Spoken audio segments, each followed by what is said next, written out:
after Washington announced the resumption of arms supplies to Ukraine. Commander-in-Chief of the Armed Forces of Ukraine, Oleksandr Syrskyi, in an interview with the Washington Post, called on Donald Trump to transfer long-range ballistic missiles to Kyiv and allow them to be used against targets in Russia. The general stressed the need to supply long-range missiles, American ATACMS and German Taurus.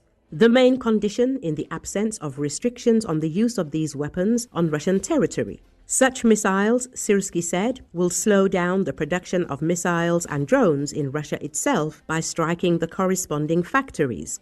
They attack almost everything: airfields, populated areas, infrastructure facilities. So, of course, we need supplies of ballistic missiles to be able to give the enemy a worthy rebuff, Syrskyi said in an interview with the Washington Post. The presence of any missile weapons is in itself a deterrent. I hope that thanks to the position of President Trump, this process will be much simpler and we will not have the difficulties that we had before, he added. He declined to answer whether there were any ATACMS missiles left in Ukraine. When asked whether a new batch of American missiles would save Ukrainian lives, he replied, "Of course." Syrskyi also noted that the Ukrainian armed forces are experiencing an acute shortage of 155mm artillery shells and need additional armored vehicles. According to him, Ukraine has motivated soldiers, but they need reliable means of protection. Last week, Trump announced an aid plan in which European allies would supply Ukraine with equipment from their own stockpiles and then replenish the arsenal by buying from the United States. It was a sharp about-face for a politician who had previously criticized military aid to Kyiv. The Washington Post also recalled that in a phone call on July the 4th, Trump allegedly asked Volodymyr Zelensky whether Ukraine was capable of striking Moscow or St. Petersburg. He later publicly stated that he did not support such strikes. But the very fact of the discussion became a signal. Whether changes in U.S. policy on restrictions on the use of American weapons are possible, the Ukrainian general apparently expects that a possible Trump victory will lead to the lifting of previous restrictions and give Kyiv long-awaited freedom of action. In this case, Ukraine will be able not only to defend itself, but also to actively strike at Russia's military infrastructure, which, according to Syrskyi, will change the course of the war.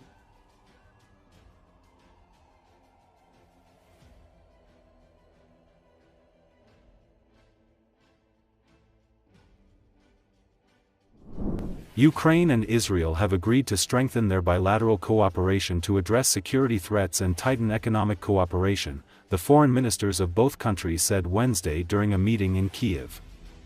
Moscow, Tehran, and Pyongyang are united into a single alliance of criminal regimes, which support one another and threaten the whole free world, Ukrainian Foreign Minister Andriy Sybiha told a joint news conference with his visiting Israeli counterpart Gideon Sar. In response to this threat, we agreed to activate multilateral and bilateral cooperation, he added, further noting that, today we decided to start a separate dialogue about the Iranian threat. According to Associated Press, Sybiha added that Ukraine and Israel have significant potential in the field of defense technologies, stressing, it is time to implement it together for the sake of the security and stability of both countries. Sar, for his part, expressed full support for Ukraine and said that the ministers had on Wednesday agreed to launch a strategic dialogue on Iran. Our actions against its weapons and technology contribute to European security and to the security of Ukraine, Sar said.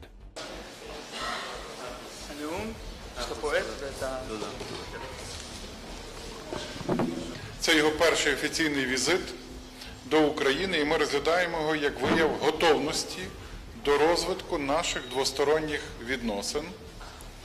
Ми мали сьогодні предметні переговори з широкого спектру питань: безпека, гуманітарна та економічна співпраця, розвиток інновацій та спільні проекти. Україна та Ізраїль мають значний потенціал у сфері оборонних технологій. Настав час реалізовувати його спільно заради безпеки та стабільності обидвох держав. Багато століть обидві наші держави добре знають, що означає боротися за життя, свободу. Москва, Тегеран і Пхеньян об'єдналися в єдиний альянс злочинних режимів, які підтримують одне одного та загрожують всьому вільному світу.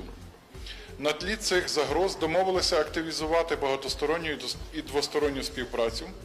І сьогодні ми вирішили започаткувати окремий діалог щодо іранської загрози. Люди живуть пліч-опліч багато століть, обидві наші держави добре знають, що означає боротися за життя, свободу та гідність. In our meeting, we discussed ways to further strengthen our relations and partnership.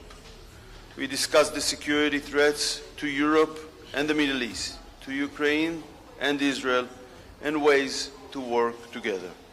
Шановні журналісти, радий вітати сьогодні. We decided today to have a strategic dialogue between our ministries on the Iranian threat. Our actions against its weapons and technology contribute to European security and to the security of Ukraine. Iran must not be allowed to continue its nuclear ambitions. It must not be allowed to continue its support for terror. The international community must act firmly against Iran.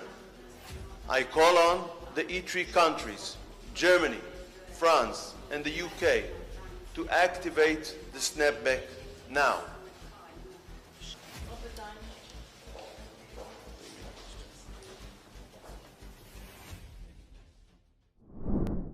Eight children at a church near Harvard University where a French youth choir was holding a concert suffered seizure-like symptoms and were taken to hospitals, officials said. According to Associated Press, the symptoms were not life-threatening, the Cambridge Fire Department said in a news release. About 70 other people in attendance at the concert Tuesday evening at St. Paul's Parish in Harvard Square were not affected. Crews first received a call about a child suffering from a seizure. When firefighters arrived, the child was sitting outside of the church but was not actively having a seizure, fire officials said.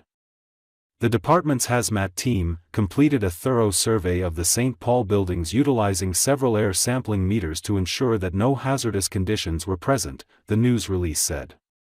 Results were negative and the buildings were ventilated.